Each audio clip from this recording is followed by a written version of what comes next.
The sun bled across the horizon, painting the sky in fiery oranges and deep purples.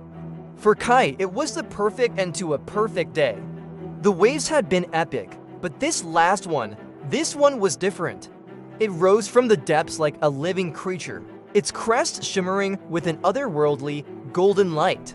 Kai paddled hard, his heart pounding with a mix of adrenaline and awe. This was the wave of a lifetime. He caught it perfectly, dropping down its glassy face. The world narrowed to the sound of rushing water and the feel of the board beneath his feet. The glow from the wave intensified, bathing him in an ethereal light. It was magical, transcendent, but then the magic turned menacing. The water beneath his board began to churn, not like a normal rip current, but like a drain suddenly unplugged. A swirling vortex of light and water opened up, pulling him down, down, down. The sunset, the sky, the world he knew it all vanished in a spiral of shimmering blue and green. The pressure was immense, the sound a deafening roar that filled his head before everything went black. A gentle light coaxed Kai back to consciousness. He blinked, expecting the harsh glare of the sun or the familiar sight of the beach. Instead, he was met with a soft, pulsing luminescence that seemed to emanate from everything around him. He wasn't on the shore, he wasn't even on the surface. He was in a place that shouldn't exist. He stood, or rather floated, just above a pearlescent walkway in a city that defied all logic. Towering structures, carved from what looked like obsidian and ancient stone, spiraled upwards, their surfaces interwoven with veins of glowing coral that pulsed with a gentle, rhythmic light. Schools of fish, shimmering with their own internal bioluminescence, swam through the open archways like birds in the sky. The city was nestled within a colossal deep-sea trench, the darkness of the abyss held at bay by the city's own living light.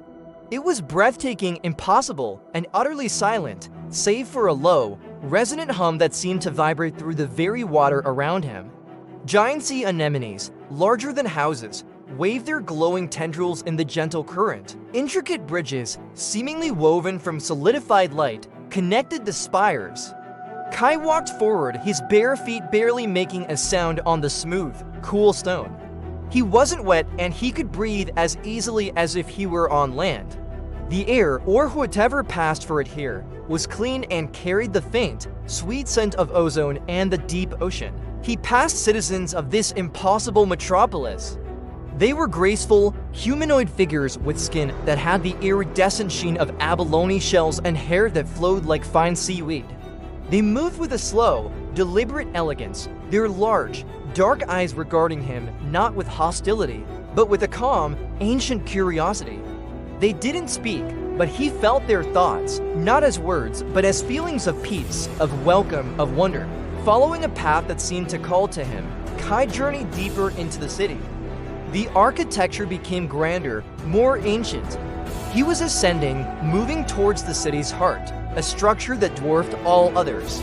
It was a massive temple, its design both alien and strangely familiar, as if it were the blueprint for every sacred site ever built on the surface world. Its doors, impossibly large, stood open, beckoning him inside. He hesitated for a moment at the threshold, a flicker of fear finally breaking through his awe. What was this place? Why was he here, taking a breath he didn't seem to need? He stepped inside. The interior was a cavernous space, the ceiling so high it was lost in a shimmering nebula of light. In the center of the chamber, floating above a dais of pure crystal, was a figure. It wasn't solid, not like the other inhabitants. It was a being made of pure, swirling water, held in a humanoid form by some unseen force. Within its transparent body, galaxies of light particles danced and swirled. It had no face, yet Kai felt its gaze upon him, a gaze that held the wisdom of eons. A voice echoed in his mind, not spoken, but felt, a melody of thought and emotion. Welcome, surface dweller, do not be afraid. You were brought here for a reason. Kai could only stare, speechless. The water spirit drifted closer, its form shifting and reforming with the grace of a current. You ride the waves, the voice continued. You feel the pulse of the ocean, but you know only its surface. You feel its skin, not its heart. Images flooded Kai's mind, a torrent of history that was not his own. He saw the birth of the oceans, the first stirrings of life in the primordial soup. He witnessed the rise and fall of civilizations far older than humanity, empires that existed in the crushing dark, their histories written in light and stone. He saw how the ocean breathed, a slow, planetary rhythm that governed the climate, the weather, and the very life of the world above. "We are the guardians," the spirit explained as the vision swirled around Kai. "We are the memory of the water. For millennia, we have watched, we have maintained the balance. But the world above forgets, the connection is fraying. Your world pollutes our skin, and the sickness seeps deep."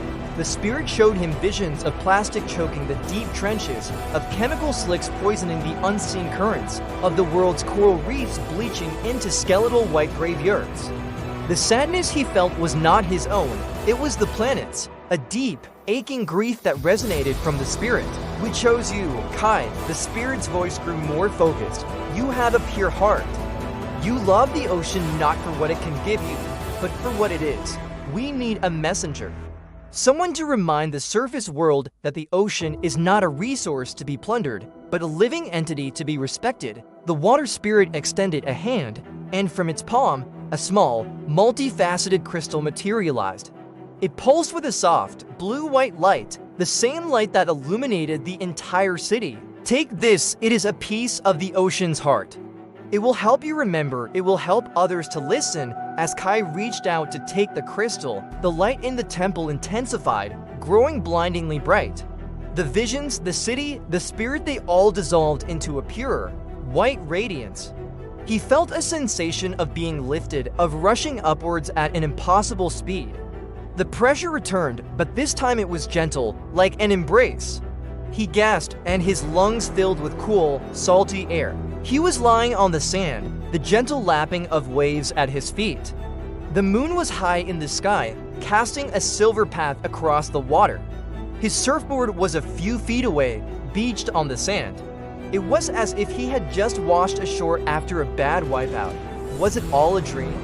A hallucination brought on by a near-drowning experience? He sat up, his head spinning. It felt too real, too vivid to be just a dream. Then he felt something cool and smooth in his hand. He opened his palm. There, resting on his skin, was the crystal. It pulsed with a soft, gentle light, a tiny, captured star against the dark sand, its glow reflecting in his wide eyes. The ocean was calm now, its secrets once again hidden beneath the surface. But Kai knew he held the proof in his hand. His journey was over, but his mission had just begun. Thank you for watching.